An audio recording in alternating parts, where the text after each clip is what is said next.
Hello, hello, hello, and welcome to an all new episode. I am so happy to be here live from Los Angeles, California. Hold on, you're going to hear some reverb. Give me a second. All right, here we go. Glad to be here. It is 2020. It is February, Black History Month, or used to be known as Negro History Week. And I'm joined once again with the brother, Dwayne. How you doing, man, Mr. Hendricks? I'm outstanding, bro. It's been a minute since we've had a chance to chop it up and talk. I know a lot has happened since then. A lot of different things in the media that I definitely want to just run by you and get your thoughts on a couple of things as well. For those who didn't hear our first couple of conversations, just let everybody know a little bit about yourself, sir. Okay. Well, initially you and I met based on my work with the Wayne Williams Freedom Project. I've been the spokesperson for the Wayne Williams Freedom Project, and also representative of some of the families that were victims of the Atlanta child murders since around 2013. Mm-hmm. I'm a published author. I've authored 3 books now. I am also a mentor to a lot of youth that are at risk and gang members and things of that nature, and a teacher. A lot of people consider me their spiritual big brother, I guess. I've been also, outside of exposing what really took place with the Atlanta child murders, I've also been teaching about revisionist history, deceptions in religion, and revisionist history since about 2010 now, publicly. And I've always been someone that I guess you would consider, for the layman term, somebody who people would consider to be woke or conscious individual. So at this particular juncture, the work that I've done is just a culmination of all of these different things. So, well, man, I'm glad that you're here, and just as a little background, there's this podcast called Atlanta Monster, and this brother was featured in it. And as someone who, I understand how propaganda works, I understand how the media is used against us, and there was something about your it wasn't just what you said, but it was just the way you came off, that there was kind of a glitch in their matrix that didn't really fit what they were trying to put in there. Right. And so I wanted to reach out to you, and when I was able to chop it up with you, I realized, okay, so I was so glad that I had that opportunity, man. And that's one thing that's great about social media is that I was able to, get a chance to social, right, man. Right. So I know you can't talk a whole lot about the Wayne Williams case. What can you tell us as far as update that where we left at before? What can you share? Okay. Well, the update since we last spoke on the podcast is, of course, Wayne's parole was denied, and we were optimistic based on what I put together as far as his parole package. We put together 10 case facts that are irrefutable, that prove beyond a shadow of a doubt that Wayne Williams didn't kill Nathaniel Cater and Jimmy Ray Payne. And then also we put other case facts in the parole package that completely and totally obliterate the fake case that has been made up against Wayne. And not only from a standpoint of just the Freedom Project, but what the Department of Justice has had to say about his case. And they still denied his parole, which, at this particular point, this is all, it's been political. His case from day one was political. The reopenings of the cases are purely political. And the process that is taking place in the media since the cases have been reopened is all political. So we were optimistic, but at the same time, it wasn't a surprise when they denied his parole. What has also taken place in conjunction with them denying his parole is they have basically violated his human rights to the point to where they're now denying him phone access, so he can't call me, which he would call me multiple times daily, leading up to all of this. So for the people who are listening who aren't familiar, I've been speaking with this man pretty much on a day-to-day basis since 2013. And we have been preparing and posturing, to be able to bring these things to the forefront for a very long time. So with what transpired with them denying his parole, it was something that we were already prepared for anyway. So with them doing it, what we didn't expect for them to do was to come and throw him in the hole and all of these other things that they have done. And he has been able to communicate to me through a system called JPay, which is a means in which a person can email inmates in the Georgia prison system. And he basically has told me that the representatives that he has dealt with, the warden, assistant warden, and I don't know who else at his prison, basically are following my every move on social media. Oh, wow. So this is how petrified they are. Because what people have to understand, a case of this magnitude, it sets a legal precedence. When you hear lawyers in the courtroom and they make arguments, right? This is very important.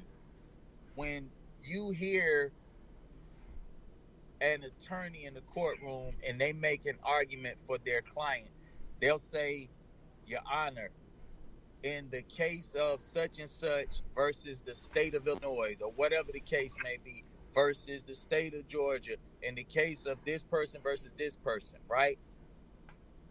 What that means is that particular case that they are citing set a legal precedence, which means that now, in moving forward, any case that resembles that case, they can now go back and cite that case as a legal precedence to be able to exonerate their client, or prosecute someone.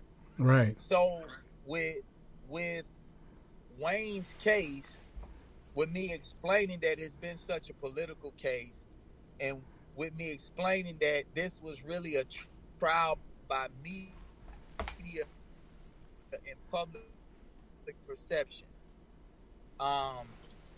Wayne was never a real suspect by the Atlanta Police Department, by any local law enforcement. Wayne's name was leaked to the New York Times. Right. So when it's all said and done, that's how the whole term Atlanta Monster came to be. His name was leaked to the Atlanta Times, and that's how everyone found out that Wayne was on the bridge that night. Right. And now what has been represented in the public perception about what took place on that bridge that night and what was said, it's all lies, fabricated. Wayne never gave any law enforcement a statement. Right, he's a smart guy. The first statement that Wayne gave to law enforcement was 2005, I think it was, when DeKalb County came to, at that time, Hancock State Prison to ask him about a suspect in some of the murders, a person who we know did some of these murders. When Chief Lewis Graham, who was the chief of DeKalb County Police at the time, reopened the cases that took place in DeKalb County, some people came and gave statements about a person who they knew committed some of the murders. 3 people came and told them about this one person. So they had to act on it, and that's when they went to Hancock State Prison and they asked Wayne, did he know anything about this person? That was the first time Wayne ever gave any statement to law enforcement. Wow. You know, so everything that has been said, that Wayne said this and Wayne said that, these are all so-called recollections from the one FBI agent, because it was only one FBI agent on the bridge that night. Right. When you watch a show like Mindhunter and they make it seem as if it was 30 federal agents staking out that one bridge, that's all lies and fabricated. There was only one FBI agent on the bridge that night, and he was actually about almost a quarter of a mile up on an embankment away from the bridge. He wasn't even right there on the bridge. And his name was Special Agent Gilliland, and consequently he mysteriously died in a helicopter crash some years after Wayne was put in prison. Interesting. Yeah.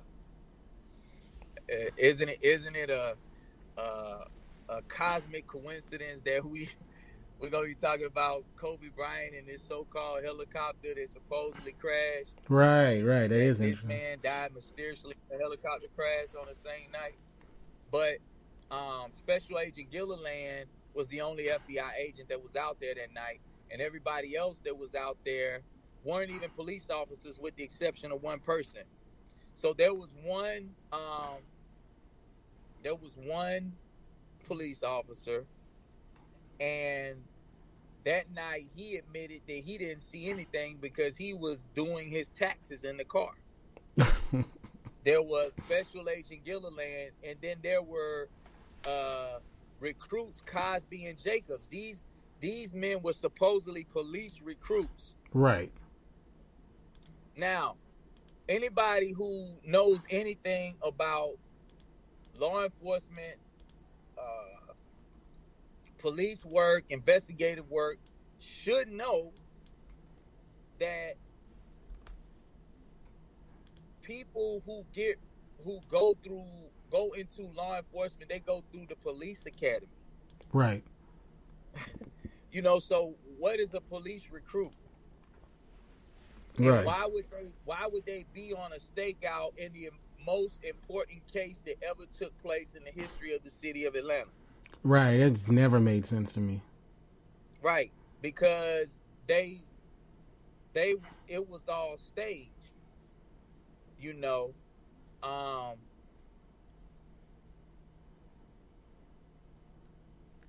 And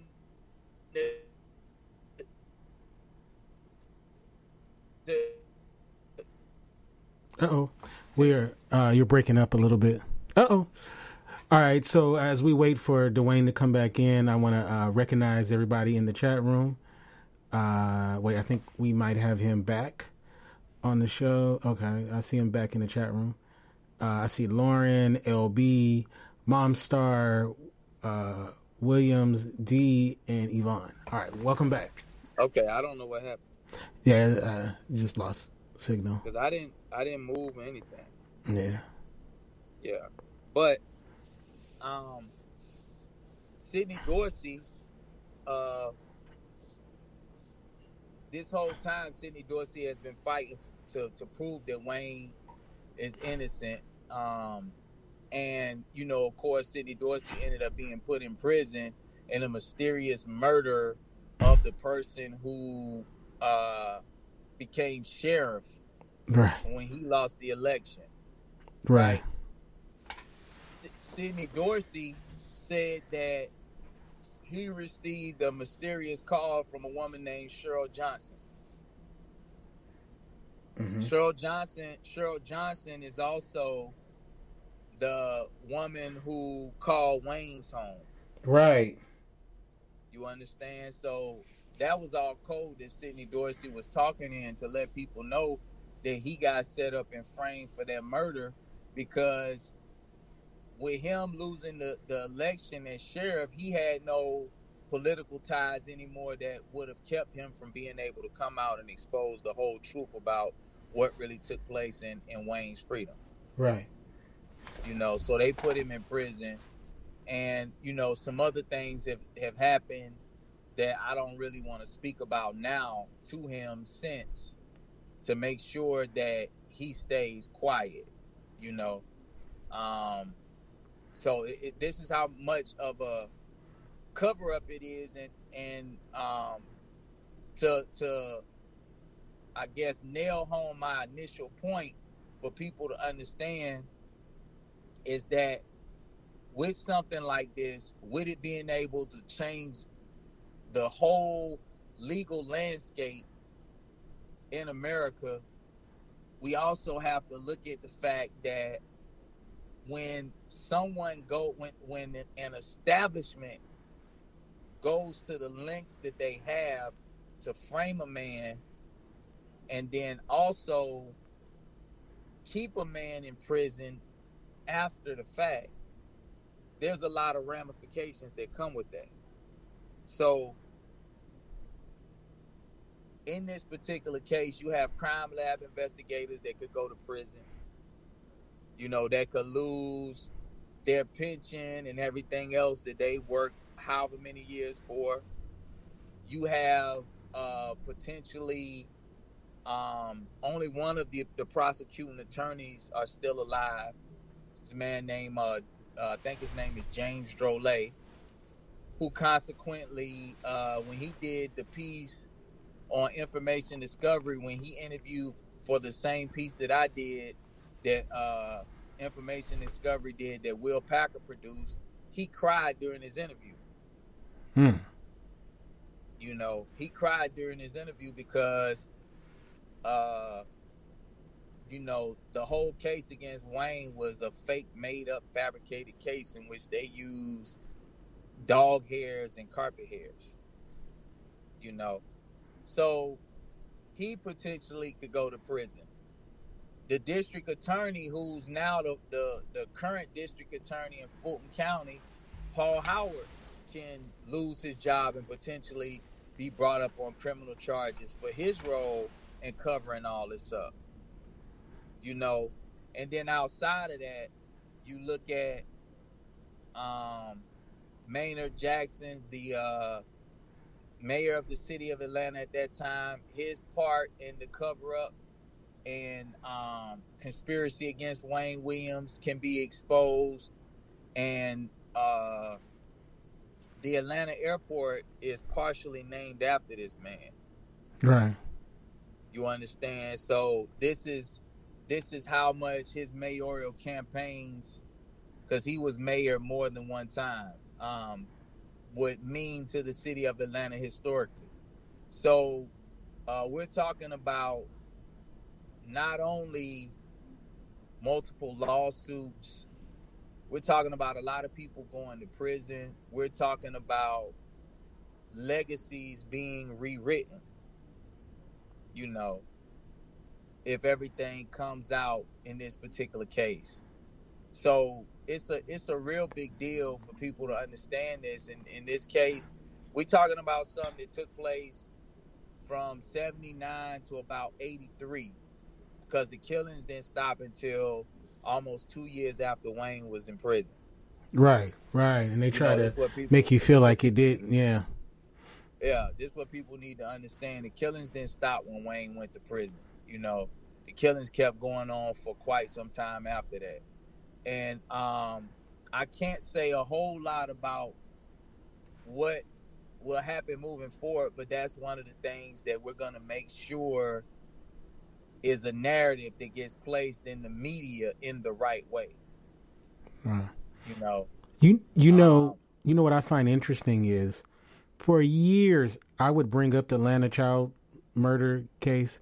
Obviously, in Atlanta, they know it very well, but outside, a lot of people didn't know what the hell I was talking about.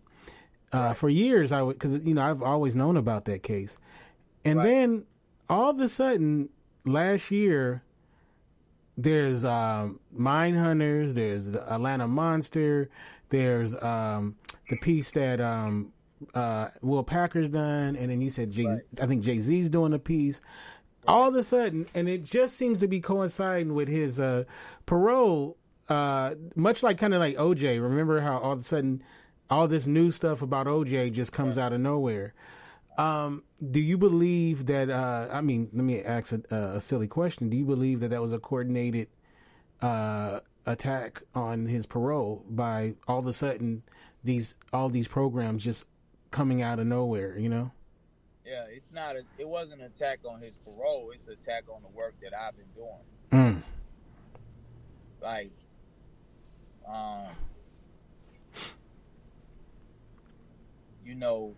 I'm not, and understand with me saying what I'm saying, I'm a very humble individual, right? Mm-hmm.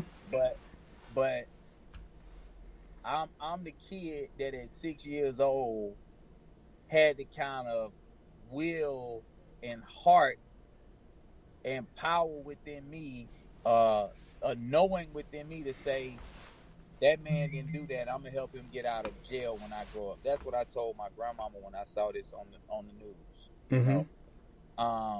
I was sitting in the projects, in 18 Hopkins Home projects in Brunswick, Georgia, when I saw it on the news, and I said, they lying on that man. He didn't do that.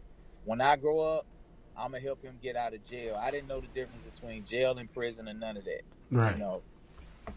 So I put that fingerprint in the cosmos when I was 6 years old.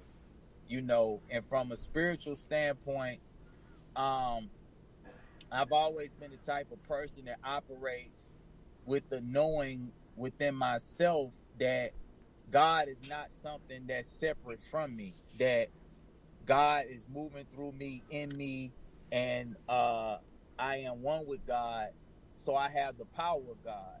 And that's how I view anything that I strive to accomplish in life. It may take me a little bit longer to do something like get Wayne Williams out of prison, but once I set my mind to something and I set my heart on it, it's nothing in the universe that could stop me from doing it. Right. So with all of the different stumbling blocks that I've faced in this, I still stand firm on the fact that, I renewed this to a whole nother generation, people who had absolutely no clue and no idea about this. And, I was supposed to do a documentary on this in 2013, and I didn't get the cooperation that I needed to from people that's supposed to be really helping Wayne. Right. Because this is how, pardon my French, this is how chicken shit a lot of people are about this. People get in positions to where they have a job or they have some sort of career in which they make in what they consider to be decent money, and they'll just roll over and allow whatever the evils to take place, and they can know that, this isn't the truth and this isn't righteous, and they'll just go about their lives, knowing that an innocent man is sitting in prison for something he didn't do. And I'm not the type of person that could just let something like that ride. Right. So, and the fact that I was supposed to be filming a documentary, I just started getting footage. And to be honest with you, I probably got about 5 or 6 hours worth of interviews from different people who knew about murders, who have told me concrete things that are irrefutable based on what I researched in the FBI files, what I've spoken to Wayne's attorney about, what I've spoken to Wayne about, and then what these people have told me. It's just irrefutable. So some of these things I have been able to share online, and you talk about when you see clips on social media that start to get into hundreds of thousands of views, you know, other people begin to take notice. Mm-hmm. So to give you an example, it's a chicken shit producer name. I'll just give you his first name now. His name is Josh. He works for the production company called Show of Force that is actually they're responsible for the production in the HBO docuseries that's about to come out that Jay-Z has put his name attached to. The first time I talked to him on the phone, he told me straight up, I've been watching your work for years. Oh, shit, okay. You know, so with that being said, like I tell the people who are close to me who are real emotional about me and they get upset when people try to attack me, you know, don't worry about that, because just like people like this HBO producer have been watching me for years, there's government agencies and everything else that have been watching me, and they'll come on posts and they'll say things that they know are incorrect just to see how I will respond, or to see what the public perception of whatever is being said is. So the real deal is that what separates me. Oh, there we go. I'm sorry, my phone rung. Mm-hmm. What separates me from a lot of people is that I'm your homie, I'm your partner, I'm bruh, you know. So when I'm talking to people and I'm giving it up and I'm giving people, I could go into the most esoteric, deep occult knowledge, and I could bring it down to a level to where this brother right here that's a GD, or this brother right here that's a Crip or a Blood, could comprehend what I'm saying, and it resonates and it makes sense to him. You understand what I'm saying? And I don't try to talk in the clouds when I deal with people. So what happens is the effectiveness of what I'm able to do, and the people who they know are the sleeping giant, how it awakens them. And that's what they afraid of, you know. And we have to understand, when you look at the tenets of the COINTELPRO program, basically, you know, if we get outside of the whole religious aspect of it, and we look at what was said, the first sentence is to stop the rise of a black messiah, right? Right. Don't look at the word messiah like somebody who gonna turn water to wine and multiply 2 fish to feed the multitude and walk on water, because all of that stuff is allegorical. The word Messiah comes from the Hebrew word Mashiach, and all that word means is an anointed one. Right. Someone who has an anointing or a divine purpose on their life. So just like you and I, we ain't even had a conversation about it, but I know you saw the interview, the live video I did about Kobe Bryant. Mm-hmm. And Kobe was anointed on the basketball court. Right. You understand? And the ability for him to be able to hone in and focus the way he did, that's all spiritual. Right. You understand? So, you know, that's why you can see somebody like Randy Moss get up on the biggest platform for football right before the Super Bowl and cry real tears and say enough of the sports politics, but Kobe Bean Bryant is the best that ever bounced that basketball. Right. Because Kobe Bean Bryant was truthfully anointed, you know, and we very seldom get to see people that are special in that way, that can separate themselves from the distractions of the world and can actually tune in to be able to connect with something on a higher level, a higher plane. And that's all the word means. And the reason that's so important for people to understand is that, especially amongst us melanated people, and I don't just mean what we call black people, you know, Puerto Ricans, Dominicans, Haitians, you know, Hispanics, anybody who you say are black and brown people, it's so much that's being done to perpetuate divisiveness against us, because truthfully, if we didn't have these things and we learn how to work together, there's nothing that there's not anything that we couldn't accomplish on the planet. That's true. Yes. So if we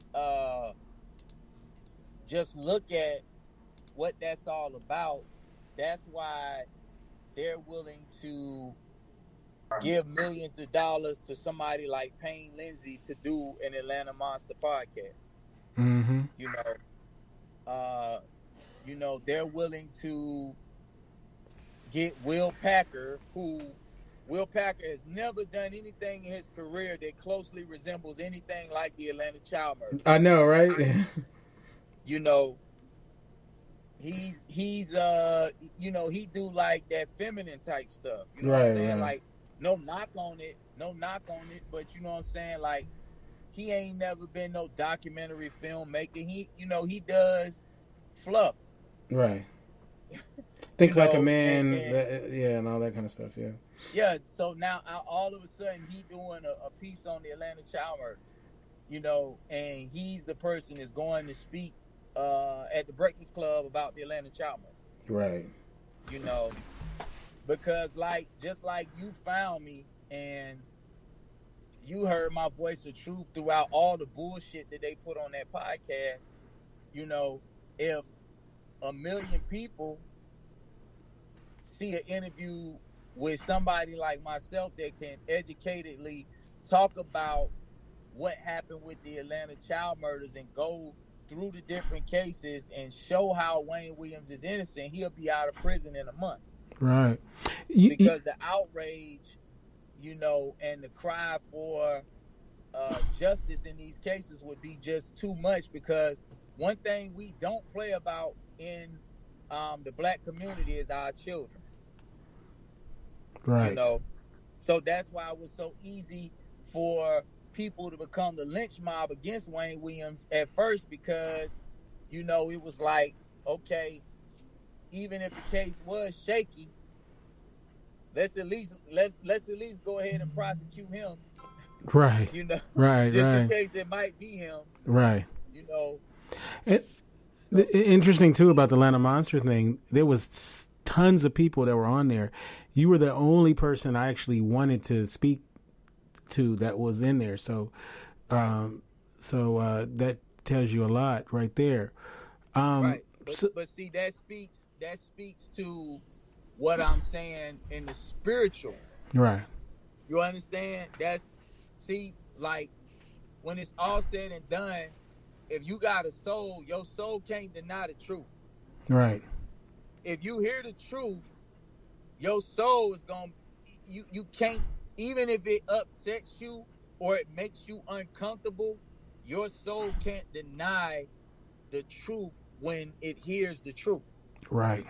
That's right. You know, so what all that is a soul recognition. So it's like, bro, I've been connected to so many people for years that it's like I done told them so many things and taught them so many things and wrote about so many things in my book that resonated with them on so many levels that they ain't even gotta know nothing about the cases. It's like if Dwayne Hendricks saying that Wayne Williams didn't do this shit, I know Wayne Williams didn't do this shit. Right. You know, so and they ready to fight about it. You know what I mean? Right. So that's what I meant if earlier when I was saying what I was saying. That's the spiritual aspect of this, because I'm not talking about these things from a standpoint of somebody who hasn't done the research, who hasn't looked through the files in these cases and seen all of the names that they have redacted and hidden so the public can't go see what was really taking place and what was really happening. Right. You know what? What's interesting to me is like people. It's almost like kind of like church in a way. Like people don't read the Bible; they need someone to read it and then interpret it for them. Right. You know, like so. It's like with this, it's like they can't just look into the case and have an open mind. They have to have someone tell you this is what it is. This is what happened on the bridge, even though it don't make no sense at all when you just right. Look at it from a practical standpoint. But they're telling you this is what happened, so they go, "Oh, well, then that must be what happened." And right. That's what's just so interesting to me, how some people are like that. I want to transition though to the Kobe Bryant case or situation. Okay. Right. So when I first heard about what happened, you know, I was, you know, sad and all of that kind of stuff. And I heard that he died in a helicopter crash. And I was like, a helicopter crash, right? And so at first I was like saying, before I knew any details, something in my spirit told me it sounded like some BS. But I was like, well, maybe it was an accident. We'll see. You know, I was trying to keep an open mind. And then the more I keep hearing more and more about it, you know, I remember when I finally was like, you know, and then you find out about the pharmacy case, and then, you know, the whole LeBron part of it and all of that kind of stuff. And first of all, rich men's helicopters never go down. One reason is they need to sell helicopters, and you don't. Right. It's gonna be hard to sell helicopters if they go down all the time, you know. so that's the first thing is, and this helicopter, people need to understand, like this helicopter is like the gold standard of helicopters. Like if you want a twin engine, so that means both engines got to go out for there to be a real problem. Not to say that there can't be, you know, accidents happen, whatever, la da da da da. Right. But you have to really look at a lot of the factors. And I find it interesting when I first heard, like one of the first things I heard was there was a fire on board of the helicopter. Mm-hmm. And then it was like there was a fire underneath the helicopter. Then it was, I mean, like, it just kept changing. It was 4 people on. It was 5 people on. Rick Fox was on. Then it was like 9. Then now it seems like they're coalescing all the stories. Like now it's like, oh, it was fog. And then, you know, foggity fog. So, all right, to say that, I have my beliefs on what may or may not have happened. When you first heard about what happened with Kobe, what was your first thoughts? What's interesting is there's been very few people that I like would consider like someone that I would idolize or look up to in my life, and one of the other ones outside of Kobe Bryant was Michael Jackson, and both times I was resting right, during the day because I work night shift a lot of times. Mm-hmm. And when Michael Jackson died, the mother of my daughters came home and she was tripping because she heard it on the radio on the way home, and she was like, they just said on the radio Michael Jackson died. And I jumped up out of my sleep and I was like, what? And I was like, you bullshit. No. Turned on the TV and they was talking about Michael Jackson being dead. And to be honest with you, like, there's information out there about Michael Jackson that he could have faked his death, you know. Right. Don't believe me, start looking for yourself, people. But the same thing happened with Kobe. My brother came and woke me up, and he said, bruh, Kobe Bryant just died in a helicopter crash. And, man, me and my brother, we athletes in my family. So my brother was a scholarship athlete in football, and I played almost every sport growing up, but I ended up playing traveling basketball in the military, and I played on some pro teams, not NBA level pro teams, but pro teams, one in Germany, and then a lot of pro teams back in the States, in the state of Georgia. Mm-hmm. And you know, I used to be a basketball head, bro, like seriously. Mm-hmm. So it's certain players that, you know, I just fully admire them because I know what it takes to be that great in this particular sport. So, mm-hmm. you know, I'm Kobe over Michael Jordan. You know, to me, like to me the GOAT right now, I don't care what nobody say, to me is Kevin Durant. Kevin Durant better than everybody I've ever seen play basketball, but other than that, it's Kobe Bryant and Anthony Hardaway. They're my top three players of all time. Mm-hmm. But you know, when he came and woke me up, I was just like, wow, this is crazy. Because I had just seen the previous night, I watched the game in which LeBron passed Kobe and everything else. Right. So as soon as he called me, as soon as he came in the room and woke me up, I sat up, I went online on my phone to start looking at stuff, and one of my closest guys that gets into the occult information and stuff like that, and like esoteric knowledge like I do, this kid named Jeremy Miller, he hit me up in my inbox and he said, bruh, they just legit sacrificed Kobe for LeBron. You know, and that was already my thinking anyway. Like somebody who loved the game of basketball the way I love the game of basketball, I despise LeBron James.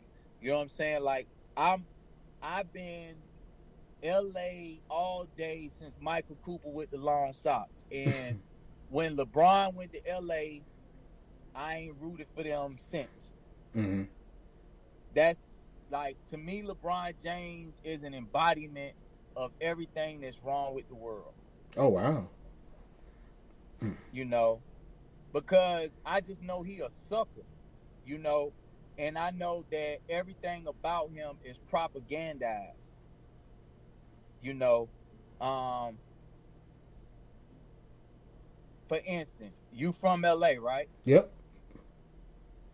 LeBron James moved to LA and somebody spray paint nigga on his house. You really believe that shit? In Brentwood, no. How many? Let's keep it all the way solid, bro.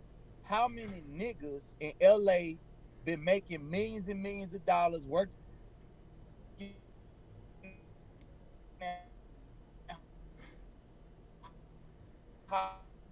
Uh-oh, you breaking up. Yeah, your connection, man. Uh-oh. Here, let's see. Have him just come right back in, and you. Hopefully that'll fix your connection. All right, we're getting to some good stuff. I think LeBron was messing with his connection.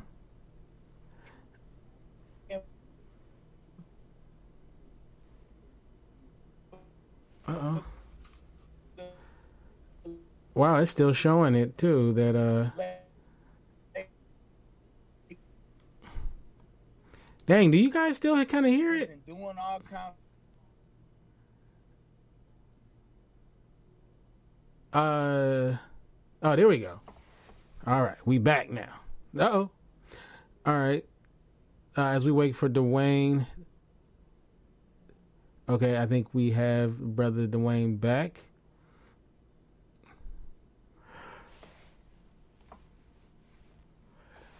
I think that was, I think LeBron was messing with his connection.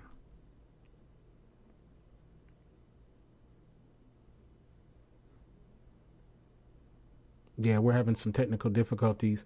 I just want to say, to let you guys know, Monday, right here on IndieRadio.org, we're going to have another episode of Men and Women Talk to Mars Venus show at 5:30 p.m.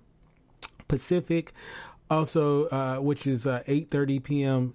Eastern. And then at 7 p.m. Pacific, 10 Eastern, we will be having our part 2 of our conversation about does Christianity interfere with Black empowerment. We'll have the all ladies panel for that one. And on Sunday we're also doing part 2 of our conversation about the Gayle King / Snoop Dogg / Susan Rice / Kobe Bryant deal as well. So so right now Dwayne's having some connection issues. So I saw Snoop apologize today. That was interesting. / everybody. Yeah. / Lauren. How you doing, Lauren, by the way? That's right. Miss Black Nerd Swag. Holding it down for the nerd crowd. That's right. All right. Welcome back, man. Okay. Mm-hmm. Oh no, we talking about Brentwood now, because remember they didn't even do that to OJ. Right. You know what I'm saying? Like everything. People see, bro. Like I see past the bullshit. Right. So, like even with the school, right? Mm-hmm. Let's start painting a narrative, because this nigga ain't gonna never be Jordan on the court. He ain't gonna never be Kobe on the court. Mm-hmm. So what's the knock on Jordan? He didn't give a damn about his people. Right. So let's go ahead now and start painting the narrative like LeBron really give a damn about his people. Even though LeBron is the sucker that got up there after he lost in the NBA Finals to Dallas and said, people can hate on me all they want to. At the end of the day, I'm LeBron James, and you still got to go be who you is the rest of your life. Yeah, I remember that. You know what I'm saying? Like, see, like what our people don't do is we don't say who, what, when, where, why, how. We don't question shit. Right. So because we don't question things, we just accept whatever get told us or whatever get presented to us if it seems as if it's coming from something that is validated. Mm-hmm. So what I mean is that, like, it got to be on the news for it to be legit. Mm-hmm. You see what I mean? So, with the whole deal,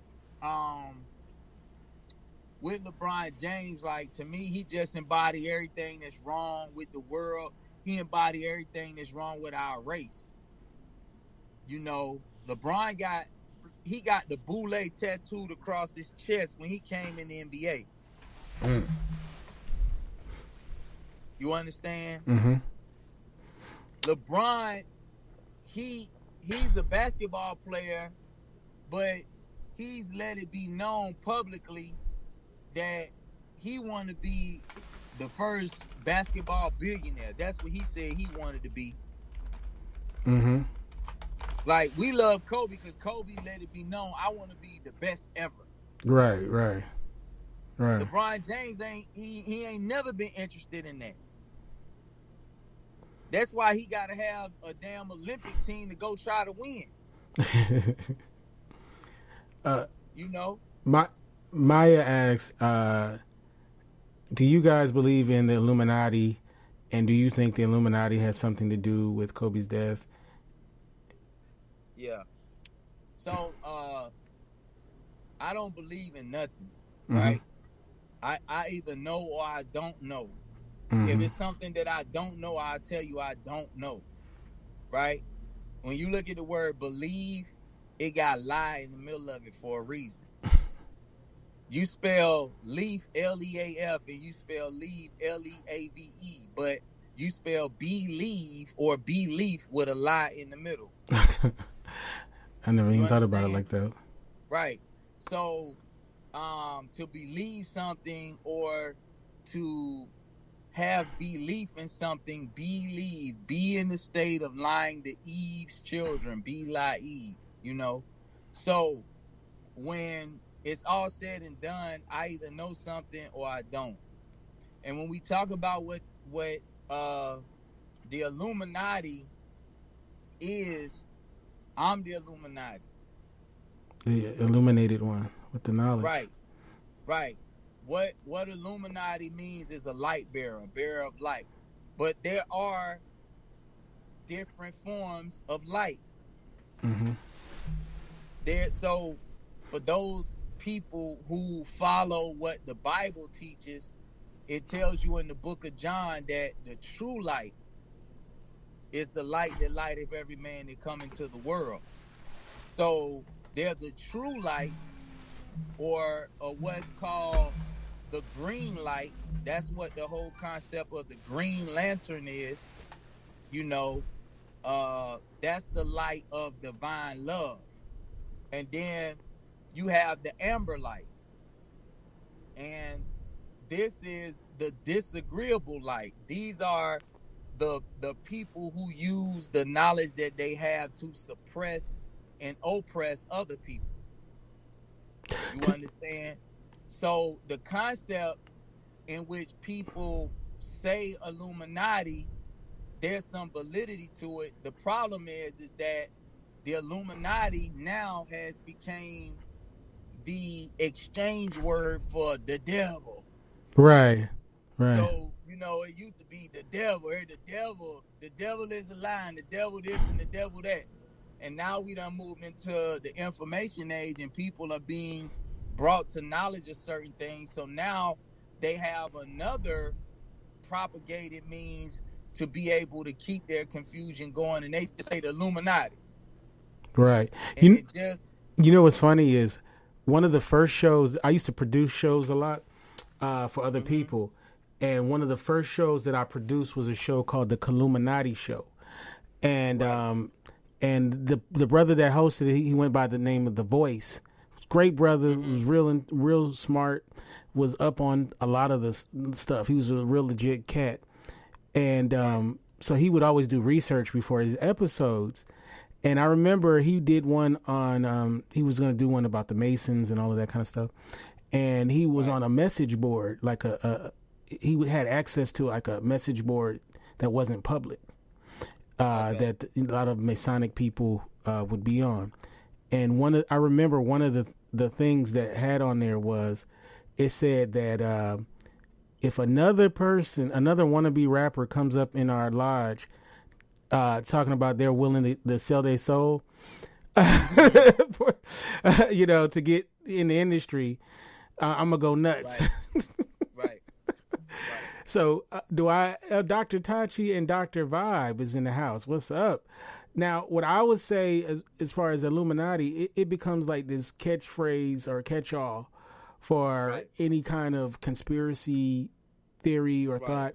Remember the whole Jay-Z, what was the thing about Jay-Z? It was the Jay-Z deception that that guy, the Forerunner, did. who I actually was supposed to have him on my show, but he kept reneging. He bogus as hell. Right. I'm glad you didn't. Yeah. No, I was going to ask him some tough questions because a lot of the information he had in there, a lot of it was correct, but a lot of it was misdirection and not accurate at all. And you know, it's what they say. It sounds smart to a dummy. You know. And look, that's. I'm glad you said that because that's another important thing I want people to understand about everything that I stand for. I'm gonna tell you the truth without no agenda. Right. So, like, if people ask me questions about relationships and why I'm still single, you know what I'm saying? I tell them straight up, I've been a man whore most of my life. You know what I'm saying? Like, I'm gonna tell you the truth.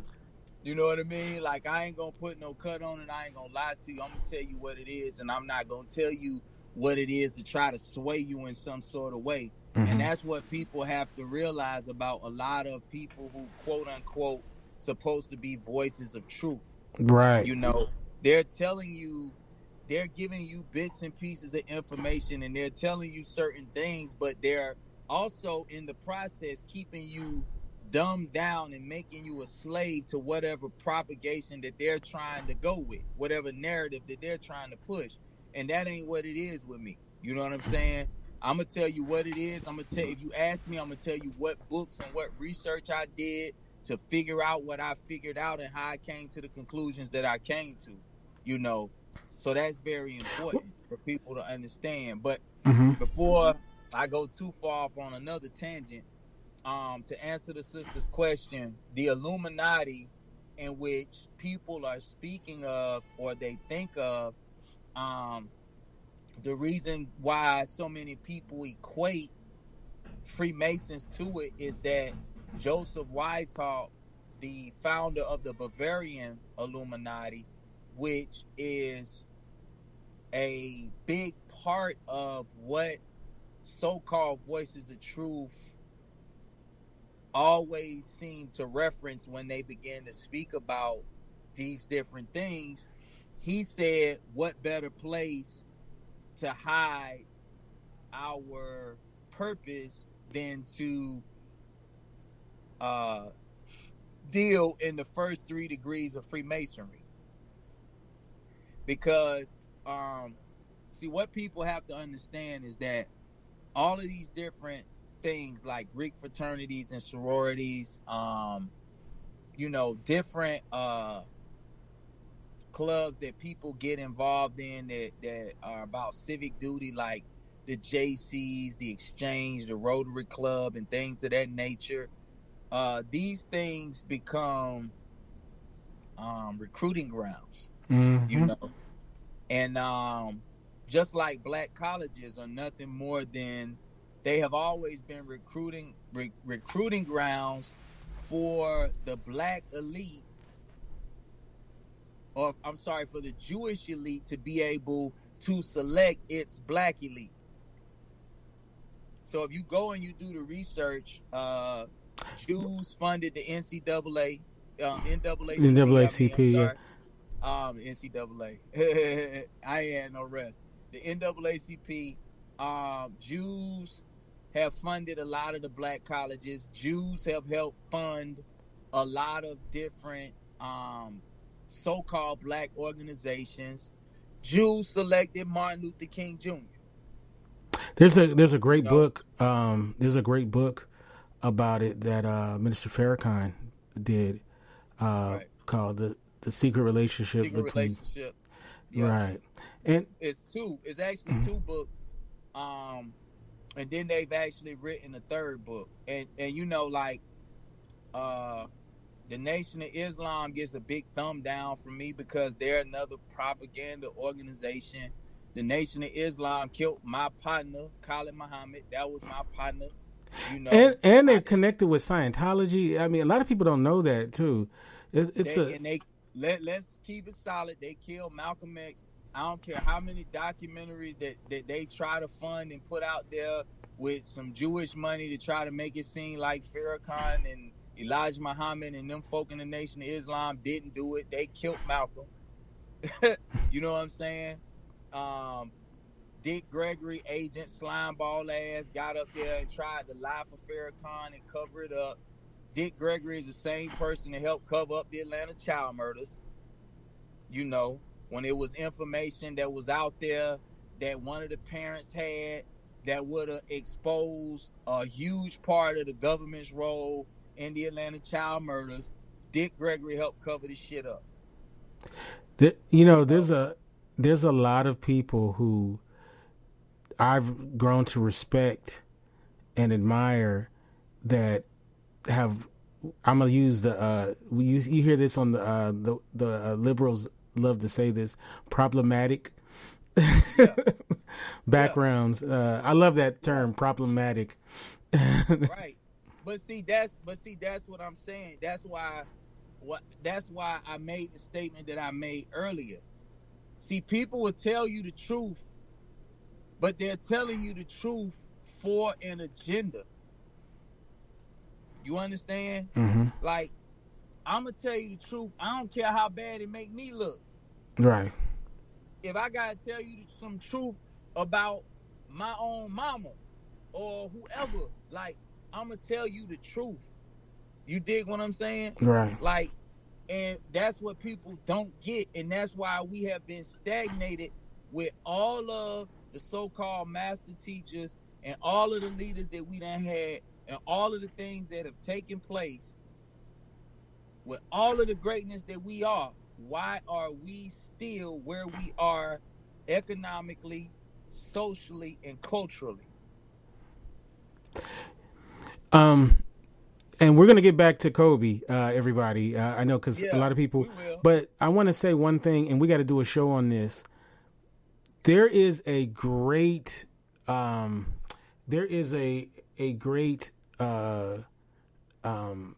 thing. It was an interview that was done with this guy named Darthar Perry, and he was talking about this thing called the Black Desk, I think it was called. And we weren't even talking about COINTELPRO. This was something beyond COINTELPRO. Right. And we have to do a whole show on those kind of things. And I'll even play the interview during this, which was, and this was what, the 70s, I believe. So if they was doing this stuff in the 70s, what do you think they're doing now? And you have to really understand what is what you're up against and what's going on. And I know a lot of it's, for some people, it's like, what? That's crazy. You know, that's crazy talk or whatever.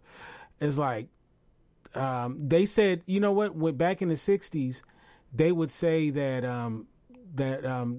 like brothers in the civil rights movement and in different things, they would say that there were agents, provocateurs mixed in, and people said they were crazy. And then later we found out for sure, 100% sure that that was 100% true. So, right, yeah, right. Let's not even we can get back to Kobe, but let me just say this. Well, we got to get back to I got to answer the Illuminati question a little bit more for her. But before we go into that, this is very important. Marcus Mosiah Garvey. Mm-hmm. The first true anointed one that developed a methodology and a movement that was going to work for our people. Mm-hmm. Right? He established the UNIA. He established all of the things that he did as far as, going back to Africa and everything else that he had going on at the time, and had a whole huge following, millions of people that had adopted his philosophy, right? Right. Where was Marcus Mosiah Garvey from? Jamaica. Right. So along comes this guy, right, that out of nowhere is the return of the Lion of Judah, see? And him name be the Emperor Haile Selassie I, and all of a sudden in Jamaica comes along Jah Rastafarianism. Mm-hmm. right? Right. Haile Selassie is supposed to be the return of the Lion of Judah and the Savior and all this shit that they say. Who in the fuck did he save? Mm-hmm. Is people in Ethiopia still in poverty? Are they still oppressed? So what did he do? He came and performed a role that helped become divisive to what Marcus Garvey established, fam. Mm-hmm. And for everybody who get mad, man, I got these hands. I don't be caring, bro. Like, I'm going to tell the truth. And if you see me somewhere, say something about it and see what happened to your ass. So, like, I'm going to tell the truth, man. And, like, people get mad because they be looking at these people like, people really look at Elijah Muhammad like he was somebody special. Man, this nigga was a drunk that was sleeping with young women, you know what I'm saying, and was telling a whole bunch of lies. If Master Fard Muhammad, a white man, who they say the white man is the devil in their teachings, if Master Fard Muhammad, a white man, was Allah in the personage, Allah couldn't come, he had to come in the form of a half devil? Yeah, right. Going by what they were saying, yeah. Right. You know what I'm saying? Then, okay, what, excuse my French, y'all, but I'm passionate about this shit. If Allah came in the flesh and he couldn't do shit to help niggas when he was here in the flesh, what the fuck Farrakhan gonna do now? Right. When Farrakhan is a follower of a follower of a follower of Fard Muhammad. Mm-hmm. You see what I'm saying? And like, you tell this to a bow tie nigga in the Nation of Islam, they be ready to gun you down right then and there. Right. You know? So I gotta say this, you know, because like when it's all, and this the thing, right? They don't do nothing to nobody white. Mm-hmm. The white man, the devil, and all the stuff that they say, when the Justice of Else happened and the Million Man March / prep rally took place, and Farrakhan got up on the podium and he said, if something happens, if you touch another one of our babies in our community, I'm going to send 10,000 soldiers to that town. Man, 2 days later, that white boy was jacking up the little sister in the classroom that was all over the internet, and the Nation of Islam wasn't nowhere. After they had pushed this whole line, they was pushing the line on that Justice of Else for almost a year and a half before the prep rally actually took place.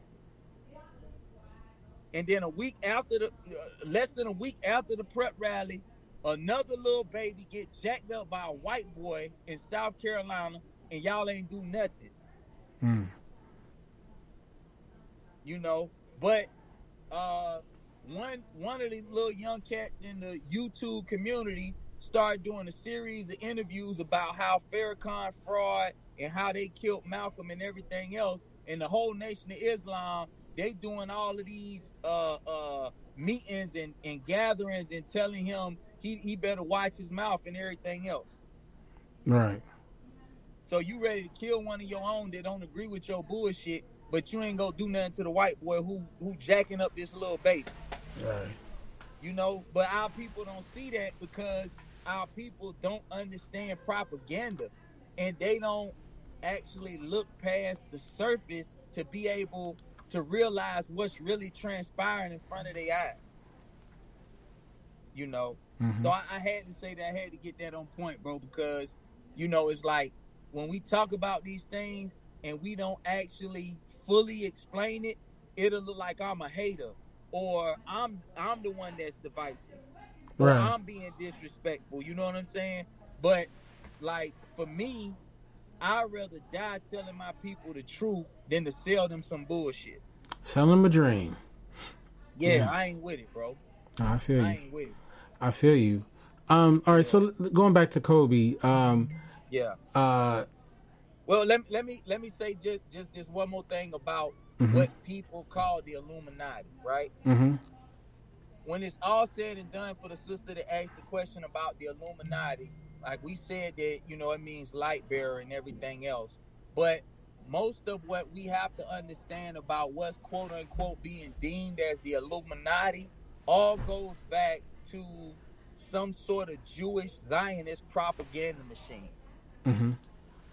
And when it's all said and done, the perpetuators of all the real evil are these fake so-called descendants of Jacob, the so-called Jews, the so-called Israelites that operate off of what's called the protocols of Zion. You know, very important. That's why all of my symbolism in my books is connected to that film, The Matrix, because in The Matrix, you know, where was the celebration supposed to be when the war was won? Zion. Zion, yeah. You know, so that shows the whole propaganda behind the propaganda, and even a film like that that's telling us the truth in the ways that The Matrix told us the truth, is still propped up in a way to where it's telling us truths, but it's telling us truths with a hidden agenda behind it. Yeah.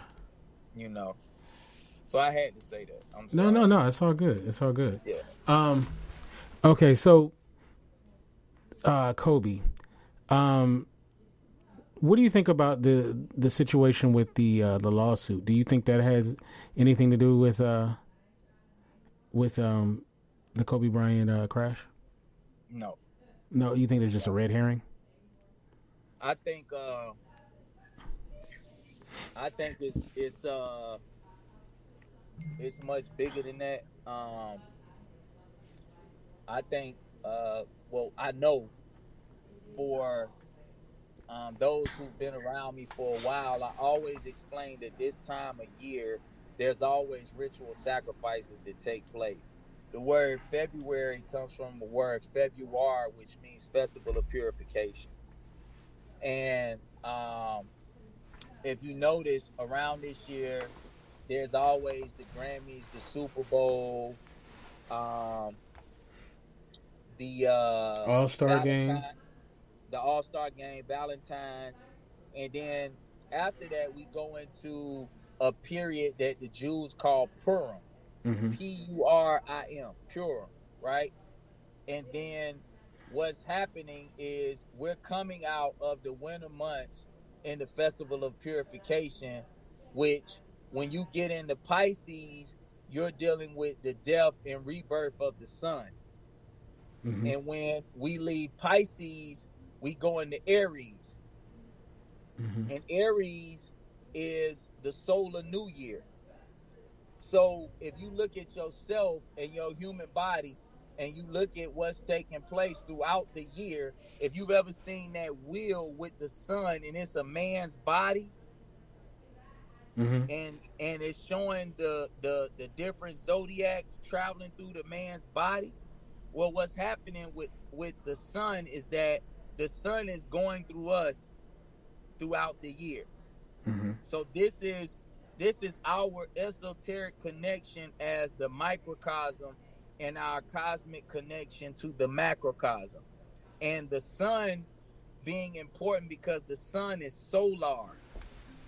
So the sun is connected to our soul, it's connected to our well-being. So part of these sacrifices that are taking place, they are done to weigh on our soul and control how we feel it. Right. You understand? Mm-hmm. So, with this festival and this ritual that takes place every year, we come out of that festival of purification, and then what happens? We go into March Madness, right? Mm-hmm. In March is Mars. Mars is an anagram for rams because Aries takes place every year around March 21st. Mm-hmm. And this is what we call the spring equinox.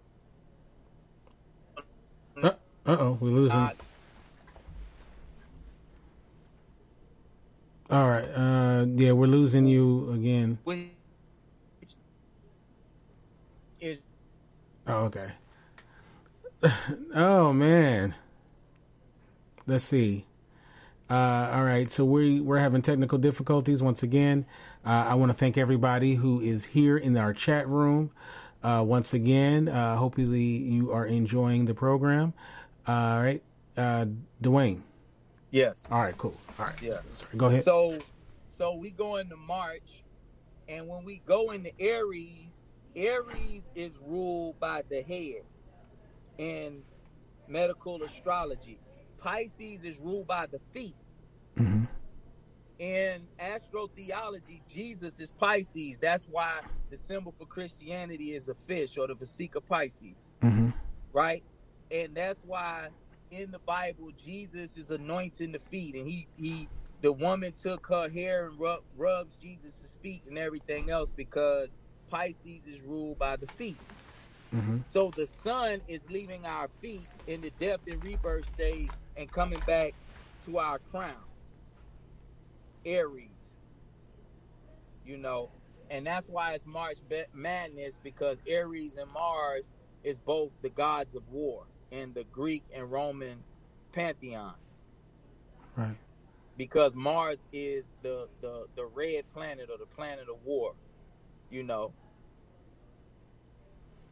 So, what this is all about, Kobe's sacrifice, whether he's dead or not, psychologically, it was about making us feel a certain type of way,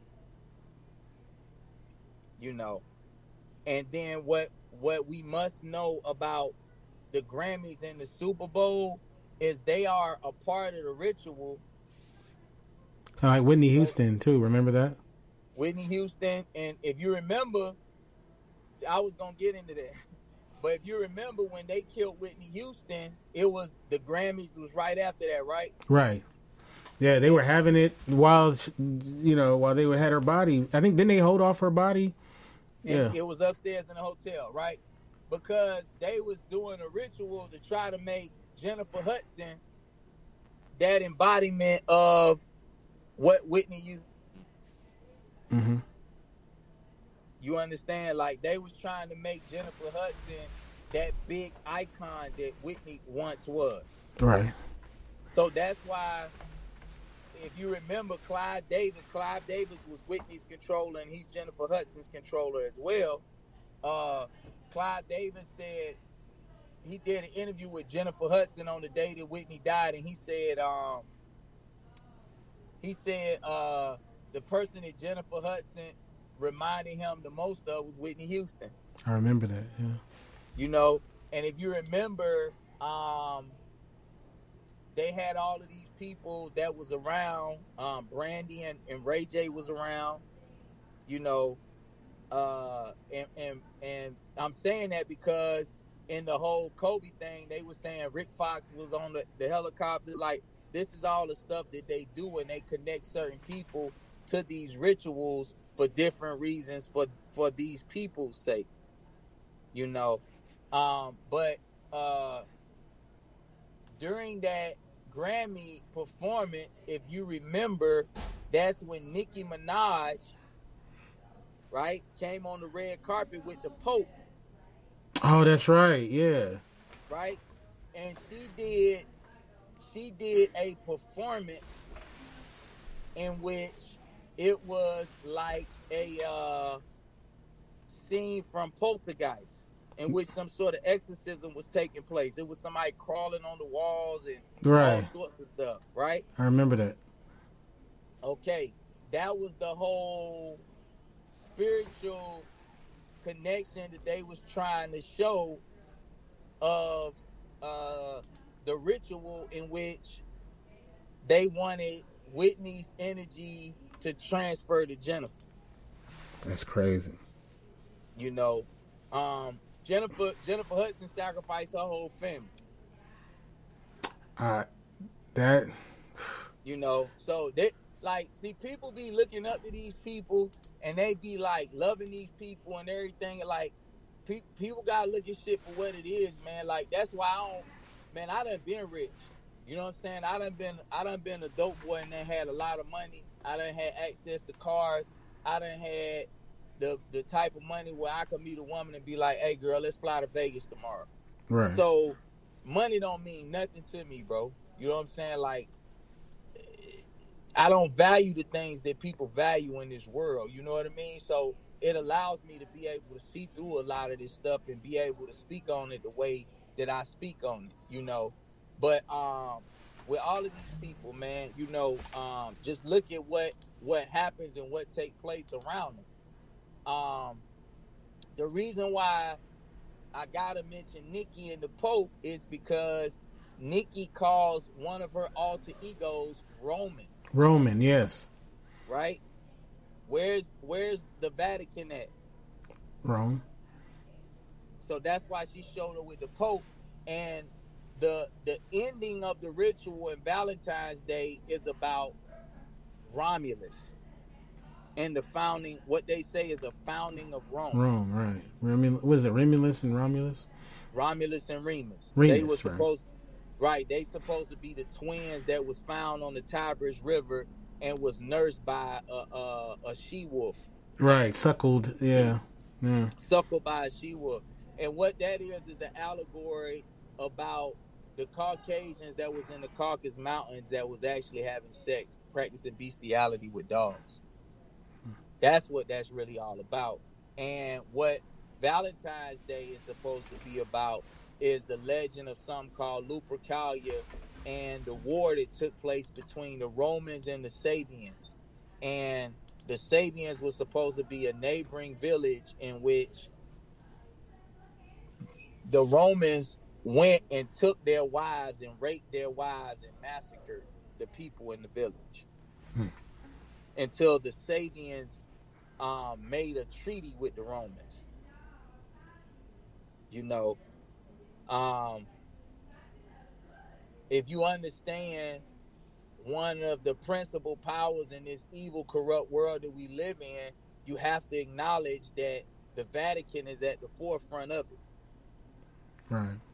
When you talk about the Vatican, you talking about pedophilia, child trafficking. You're talking about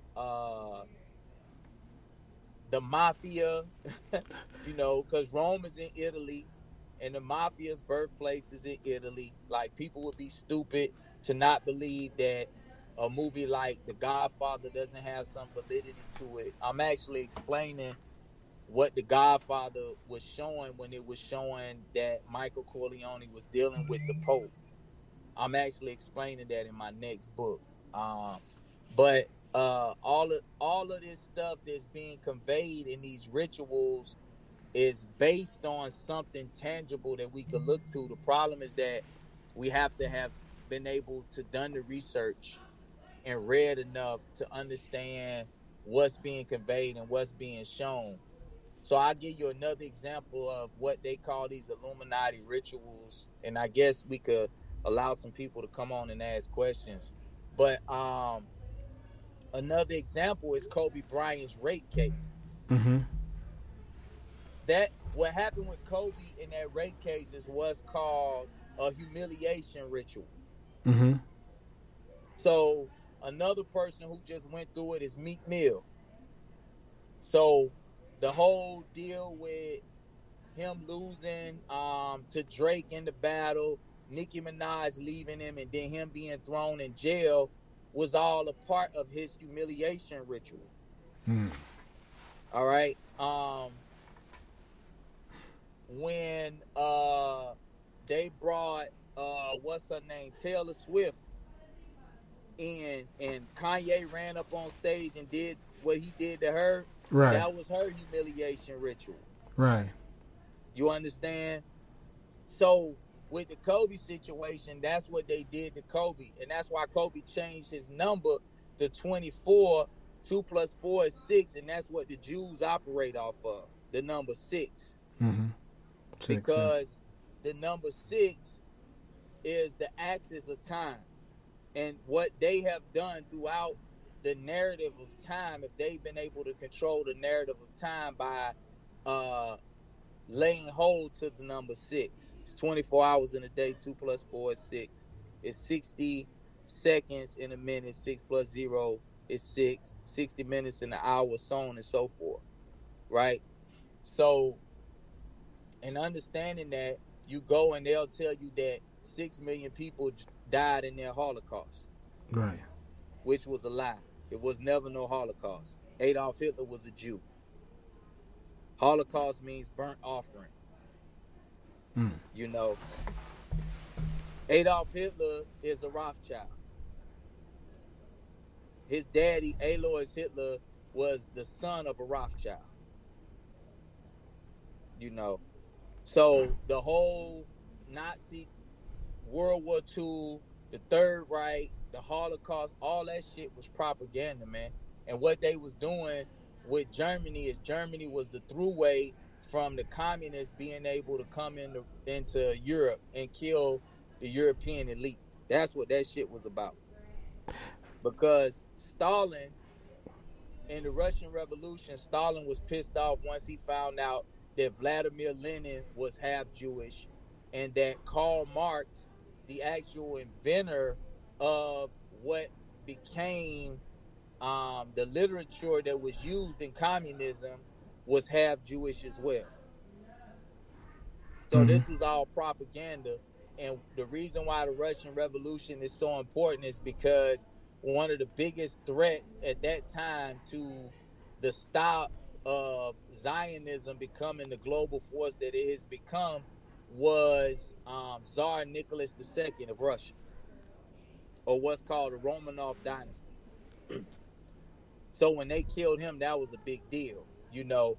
And what happened was Stalin found out that Lenin was Jewish, and they killed Lenin, and they were going to come in through Germany, annihilate the Germans, and eventually get to the British monarchy, because the word British is actually a Jewish word. It's Berith and Ish. The word Berith is the Jewish Hebrew word for covenant, and Ish means man. So that's why the British flag is what's called the Union Jack flag, or the Union Jack flag, because the Union of Jack is the Union of Jake.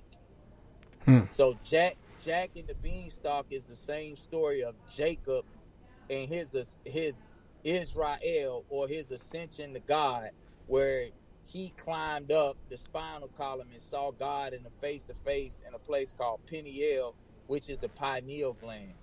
The beanstalk that Jack climbed was the spinal column to get to the giant. The giant is the third eye. Right. You know. So go ahead. I'm sorry. No, you go ahead. All right. So just because we have to wrap up in like 3 minutes. Okay. What are some books that people should read that would help them get a better understanding of some of the things that you're talking about, like some reference points? Now, I know you've written some books too, so definitely make sure you, I'm pretty sure you're going to make sure you reference your books. I had it here. I'm just going to show y'all this, right? So this is my last book that I wrote, Red Pill Alchemy, Can We Beat the Matrix? I had this here to show y'all how this is something that they have been planning for a while. When they was always showing this propaganda with Kobe and LeBron, I explained in this book that the planet sits on a 23.5 degree tilt, or what's called the axis. And Kobe and LeBron was the axis from one generation to the next. That's why I knew the ritual that took place was about transferring this energy from Kobe to LeBron, just like they did with Jennifer Hudson to Whitney Houston, the next great songstress, right? But both of these numbers are in between 23.5. And 23.5 plus 23.5 equals 47. And when you look at the compass in Freemasonry, that compass is open to 47 degrees, because a lot of the people who are Freemasons, they worship a man named Pythagoras, and he's the person who wrote something called Euclid's 47th problem. and it's based on geometry.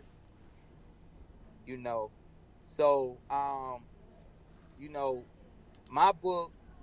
I'm saying from the standpoint of me knowing what I put in the book and how it's written and how much it will help people. Um, but there's many great books that touch on a lot of these things. And it depends on what a person wants to read.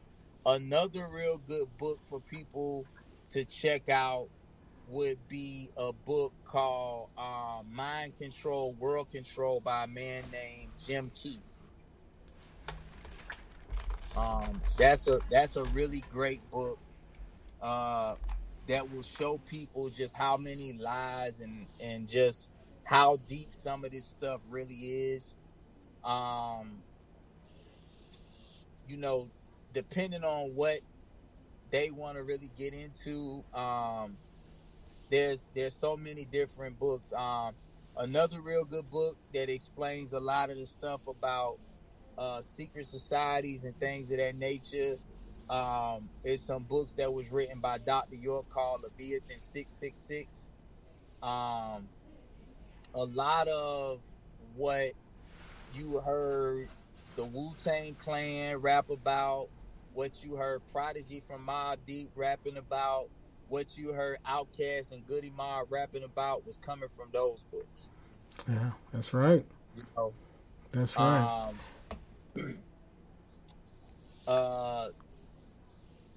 You know, it's hard for me to just recommend one or two books because, bro, like when I get this information, man, I've read hundreds and hundreds of books. Right. You know, so I always like to give people some training wheels to start out with, you know, and then let them get deeper and deeper into the rabbit hole. Right. You know, I find for myself that when people do it that way, it becomes a little easier for them to understand. And I often there's this guy, there's this white cat named Freeman Fly, who's like a conspiracy guy, and one of his sayings is the world is a lot weirder than you realize. And I always like that one as a saying because that is definitely true. How can we get you in social media and all that kind of good stuff? Just Dwayne Hendrix on Facebook, DEWAYNE Hendrix HENDRIX, and my YouTube, all my stuff is there on Facebook. All right. You know. All right. You can get me at Kente F on Twitter, Kente Ferguson on Instagram, and of course the website is indieradio.org. We'll be back on Sunday night. We're going to be talking about Kobe, Gayle, Susan Rice, Snoop Dogg situation again.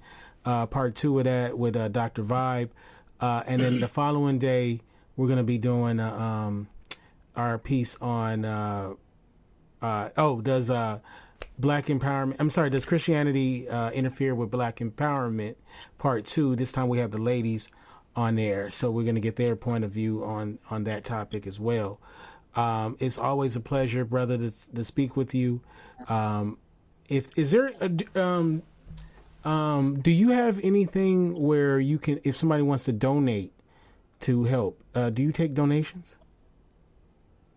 I haven't in the past, but for what I'm getting ready to do, I will be, because I'm actually going to need funding to help do some documentaries that I'm getting ready to do. Do you plan on doing crowdfunding? Something of that. I haven't decided on exactly how I'm gonna do it yet. I'm a stickler for that type of stuff because of like all of these frauds and liars like Umar Johnson and people like that who defrauded the people of all of this money, you know, with these donation scams and everything that they've had set up. So I've been really hesitant to do something like that. But for what I'm getting ready to do, I want to be able to do some documentaries that are going to really take these teachings to the next level, so that the people who don't like to read or won't sit down and read will be able to have something that will be comprehensive to help them to be able to understand some of the things that we need to collectively know. What I'll do is, as soon as you're ready to put that out there, I'll help get the word out, as well as donate as well. So, because it's very important, the work that you're doing. And, I'm like this. This is what I always say. We will go to Starbucks when we have a coffee maker at home. You know what I'm saying? We waste our money on a lot of stuff. And you know what? Right. Every once in a while, you know what? Maybe I won't have Starbucks for a week. You know what I'm saying? This, everybody's broke. I was listening to somebody just the other day. They were saying, you know what? Don't go to strip club this month. Right. But donate, right. So we could definitely do that for each other, especially when we know people out there who's doing the good work.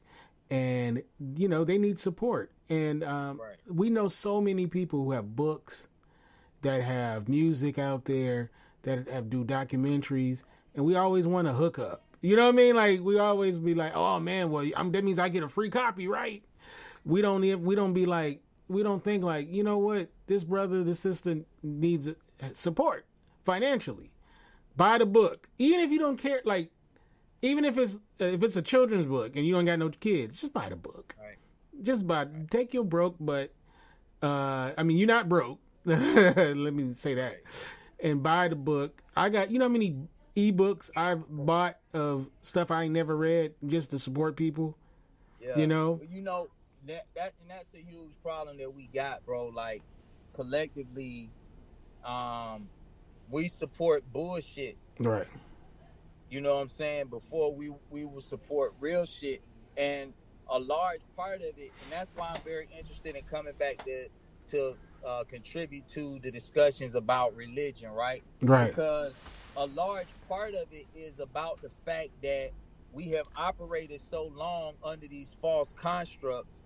And to me, religion is at the root of all of it, because when you surrender the divinity within yourself and you begin to accept a force or deity as your spiritual makeup that is outside of you, then what happens is you are susceptible to now any false construct, because the first construct that you're supposed to have is that alignment with what you deem to be God or the higher power or whatever your soul is connected to. You understand? So now everything after that can be easily null and void because you've already fucked up on the first step. Right. You know it makes it easy. It gets you lubricated for the what. Yeah, exactly. So, what ends up happening, like, I don't even like mentioning, a lot of these people, but these people who are now out here, who are quote unquote the voices of truth that people are identifying with, who got these huge platforms, and they ain't done half the work that myself and other good brothers like yourself and other people have done, is because they have been propped up in a way to be able to have the platform to reach hundreds of thousands of people. Right. You understand? And they are being controlled. And these are social programs that we have to realize, that have always existed. That's why I went all the way back to Marcus Garvey, so that brothers and sisters could understand how much energy, effort, and time they have invested to making sure your black ass don't know what's going on. Amen. Right. You know what I'm saying? And a big shout out in the chat room, a good friend of mine, Gabe. He goes by the name of Anima Technica. He's in the chat room. It's been a minute since me and him had a chance to chop it up, so I'm glad that he came through. But man, I can't wait for our next conversation. I definitely want to get into COINTELPRO, the Black Desk, as well as some of that, because I think that's the thing that I find that a lot of black folks, they just don't know. They don't have a real understanding of history. They don't understand the links that they'll go to do it. So I think it's very important to have like a real detailed conversation about the history of it as well as to today, and explain about sock puppets as well, and that kind of thing. I mean, that stuff is real, man, and it's real on another level. Now, I'll say this: a lot of people get called agents. They're not agents; they just coons. They ain't under nobody, But then they got people who are legit agents too, though. So yeah. So like, see, you got some people who are learned people. Like, for instance, I'll give you an example. Kanye West. Mm-hmm. Like, Kanye West came out at one point in his career. He came out of the pyramid with the Heru chain on. Mm-hmm. He was saying references in his songs about he know about the pharaohs. He in tune with his soul. You know what I'm saying? Like, he was saying that type of stuff. You know what I'm saying? But people don't understand is that Kanye duped them from the beginning because he was already in the Freemasonry and all that shit when he made Jesus Walks. Mm. And people was really thinking from a standpoint of like he made a hip hop gospel song, but Kanye Ben knew what was going on. Right. If you listen to him talk about his mama was a conscious person. Right. His daddy was conscious. We talking about way back in the 60s, his parents was already what we call woke. So, everything that he has done in his career, it's been a means of being able to polarize himself. Right. You understand? And it's so many other celebrities that do the same things. Just because when the ancestors taught on a premise that said to speak one's name makes them live again, right? And the esoteric wisdom behind this is that if you are a physical being, you're also a spiritual being. Mm-hmm. So the spiritual Kente is an energy in the universe. Mm-hmm. So if 1 million people are saying Kente, then what happens is that spiritual force in the universe becomes more powerful. You dig what I'm saying? Mm-hmm. So now if everybody is saying Kanye, Kanye, Kanye, Kanye, that force in the universe becomes more powerful. Mm-hmm. So that's why he does so many things that are just controversial as hell. Right. Up there in Wyoming. Yeah. All right, brother, man. We're gonna close this show out. It was awesome talking to you, and I can't wait for our next conversation. Absolutely. Peace.